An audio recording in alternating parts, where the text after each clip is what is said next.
Hi guys, today we're gonna talk about Dolcetto, an indigenous variety from Piemonte, and I got this wine from Wine Splurge. I'm gonna link the website below.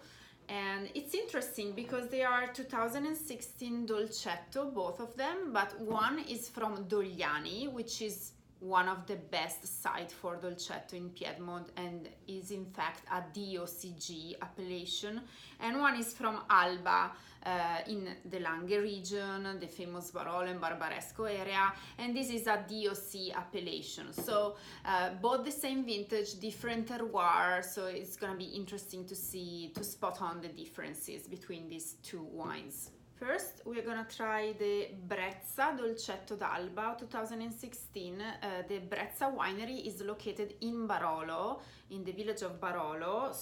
And they are producing Barolo and Piedmontese wine since 4 generations. So it's a very historic winery. They have a capsule, I think it's glass. Let's see if I can open it.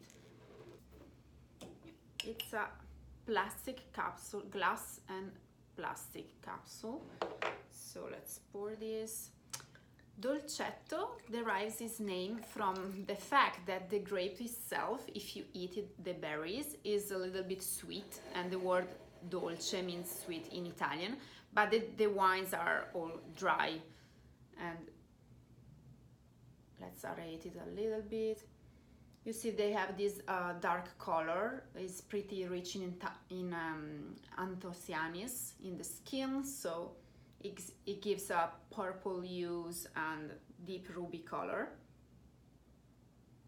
Yeah, it smells of like blackberries, dark fruit, some spices like cinnamon and forest flower. It's really nice.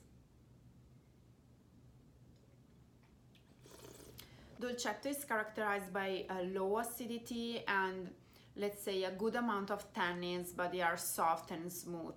And it's usually consumed as a everyday wine in Piedmont with, I don't know, roasted meat, or also like lasagna or tagliarine, and like several local dishes.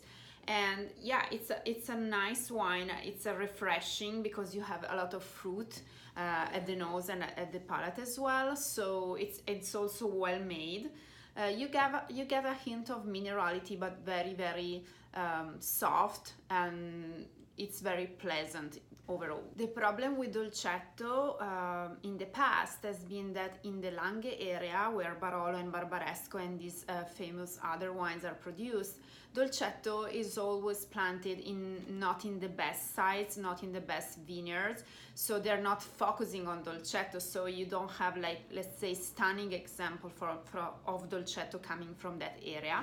But in Dogliani, in Cuneo province, they actually save the best spots and the best vineyard for Dolcetto because they are specialized, let's say, in producing Dolcetto. Matter of fact, the only DOCG, so the highest level of quality appellation for Dolcetto, is in Dogliani.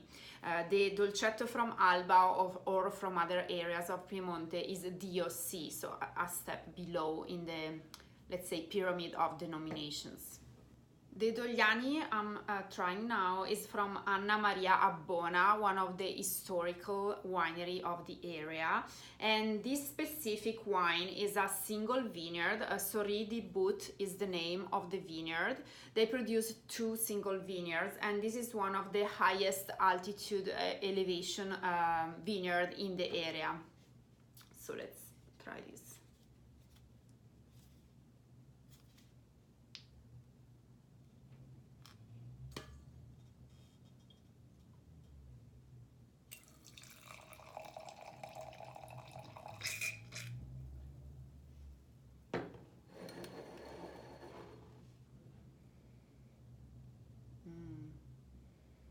Yeah, by the nose you can immediately say that this wine is more perfumed and is thinner than the previous one.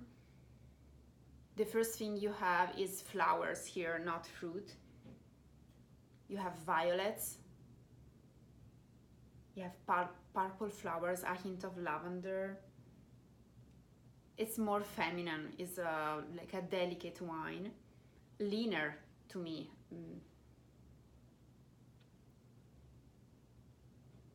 And then you have these red cherries, wild strawberries,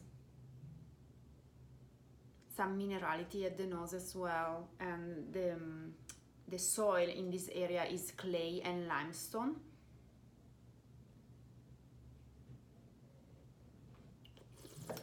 Yeah, at the mouth you have a little bit more tannins than in the other version of Dolcetto. Is let's see, it has a bigger structure. It has a little bit more acidity and more tannins, and also because all the Dogliani Dolcetto is usually superiore, which means you have some more alcohol, 1 point more alcohol required. This one is 13.5, the previous one was 13. So this one is a more complex wine.